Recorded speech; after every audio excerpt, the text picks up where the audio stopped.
YouTube channel. Di video kali ini aku akan membahas alur episode kelima Shinbyo season ketiga. Oke, seperti biasa jangan lupa klik like, comment, share, dan subscribe. Terlihat segerombolan anak sekolah sedang melakukan perjalanan di hutan. Di sana ada Hari, Gaan, dan Hyunwoo. Namun tiba-tiba Gaan keseleo dan membuat dirinya terjatuh. Lalu ada seorang anak laki-laki yang menasihatinya.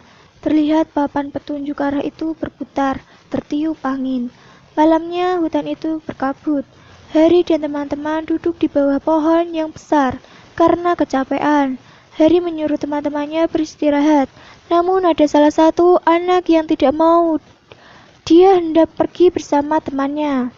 Hari dan Hyunwoo melarangnya karena terlalu berbahaya. Namun mereka keras kepala. Mereka pun pergi. Di tengah hutan mereka menyantap makanan yang dibawa di bawah pohon. Namun ada tanda yang muncul di pohon yang mereka singgahi. Salah satu dari mereka melihat ada sinar seperti cahaya senter. Mereka terlihat senang sekali. Mereka datang ke asal cahaya itu. Mereka sampai di perkemahan. Lalu mereka membuka salah satu tenda. Namun mereka terkejut melihat di dalamnya. Tiba-tiba makhluk ular jatuh dari atas ke bawah di dalam tenda itu dan membuat mereka ketakutan. Itu adalah segerombolan makhluk ular yang sangat banyak. Salah satu ular itu mencoba menggigit mereka. Lalu muncul sinar merah yang menyerupai mata makhluk. Mereka merangkak mundur dari cahaya itu. Dari cahaya itu datang makhluk yang besar. Dia memiliki tanduk. Mereka sangat ketakutan. Mereka mendengar teriakan anak dua itu. Lalu mereka keluar dari tenda. Hyunwoo menunjukkan tanda yang sama seperti di pohon tadi. Salah satu anak perempuan itu ketakutan. Namun tiba-tiba wajah mereka bertiga berubah menjadi tak beraturan dan membuat anak itu takut. Anak itu lari dan di bajunya muncul tanda. Harry mengejar anak itu. Di sisi lain, anak itu menemukan jalan keluar dan ternyata itu adalah jurang yang sangat dalam. Untung saja Harry menangkapnya.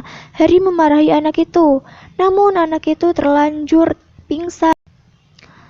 Ada makhluk tadi di sana. Makhluk itu menyerupai banteng, namun itu adalah babi hutan. Ia mencoba mengambil anak pisang itu. Harry dan yang lainnya lari meninggalkan anak itu. Saat lari, makhluk itu menghadang mereka. Makhluk itu terus mengejar mereka. Namun kaki Gaan masih sakit dan membuat dirinya terjatuh. Harry dan Hyunwoo mengakhirinya. Makhluk itu berhasil menemukan mereka bertiga. Harry menggendong Gaan. Makhluk itu menggunakan pasukannya untuk mengejar mereka.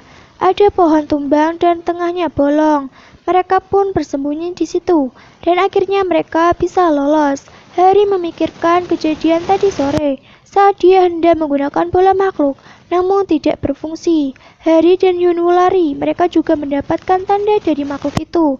Hyunwoo berusaha menyerang makhluk-makhluk itu dengan tongkatnya. Ternyata makhluk besar itu dijebak oleh mereka berdua. Makhluk itu terjatuh lalu muncul warna hijau setelah Harry berhasil mengalahkannya. Dan itu membuat bola makhluk berfungsi kembali. Harry pun menggunakannya. Dia menggunakan Sandman. Terjadi pertarungan. Dan akhirnya makhluk itu bisa dikalahkan. Harry flashback makhluk itu. Terlihat ada 3 paman penjelajah. Salah satu dari mereka sedang terluka. Dari jauh mereka melihat babi hutan yang sangat buas. Mereka berdua lari ketakutan dan meninggalkan temannya yang cedera. Akhirnya paman itu diserang babi hutan itu. Makhluk itu menangis karena dia ditinggal sendirian oleh teman-temannya di hutan sampai meninggal. Lalu Harry menghampiri makhluk itu. Akhirnya makhluk itu bisa bebas. Dan episode pun berakhir. Dari sini kita tahu bahwa kalau kita itu punya teman ataupun kita tuh pokoknya punya teman yang banyak atau sedikit, ya kita bantulah ya teman kita saat dia tuh susah, senang. Kalau kita tuh punya teman banyak ataupun cuma 2 atau berapa gitu, kalau kita tuh punya teman, kita tuh kayak punya sebuah dunia sendiri gitu loh. Dan kalau kita tuh punya teman, jangan lupa bantu teman kita yang lagi kesusahan. ataupun kita temani dia lah ya saat dia tuh dalam suka ataupun duka. Itulah baru namanya teman sejati guys. Jadi di saat ada yang terluka kita jangan tinggalin dia, atau sedang terjadi masalah kita jangan meninggalkan teman kita, tapi kita harus mendampingi dia sampai dia tuh sukses. Oke, see you next video ya guys.